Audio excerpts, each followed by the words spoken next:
Class 9th से 12th तक पढ़ने वाले बच्चों की बहुत ज़्यादा शिकायत होती है कि मेरी समझ में फ़िज़िक्स नहीं आती है, केमिस्ट्री नहीं आती है, बायोलॉजी नहीं आती है या मैथमेटिक्स नहीं आता है या अदर सब्जेक्ट इंग्लिश वगैरह ये समझ में नहीं आते हैं।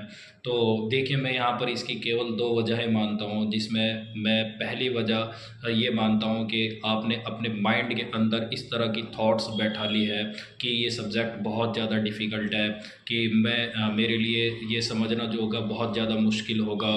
तो अगर आपके मन के अंदर इस तरह की थॉट्स है, आपके माइंड के अंदर इस तरह की थॉट्स है, तो आप आज ही इस थॉट्स को निकालिए, ठीक है?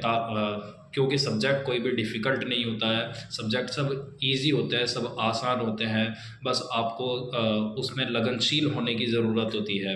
अच्छा, दूसरी जो इसकी वजह मैं मानता हूँ, दूसरी वजह मैं ये मानता हूँ कि आपका जो पढ़ने का जो तरीका है वो गलत हो सकता है। यानी आप जब सीक्वेंस में नहीं पढ़ोगे तो इसका मतलब है कि आपका जो पढ़ने का तरीका है वो गलत है। जब आप सीक्वेंस में पढ़ते हो तो आपका पढ़ने का तरीका अच्छा होगा और सही होगा। सीक्वेंस से क्या होता है, जो हमारे टॉपिक होते हैं वे इंटरलिंक्ड होते हैं। जैसे कि आज हमने कोई टॉपिक पढ़ा तो कल ऐसा हो सकता है कि उससे रेलिवेंट, उससे संबंधित हम कोई दूसरा टॉपिक समझें।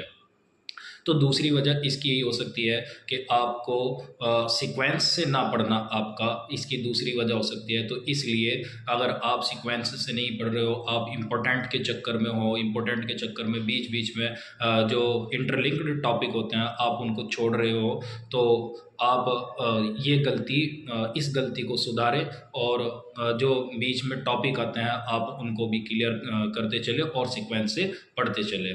Thank you.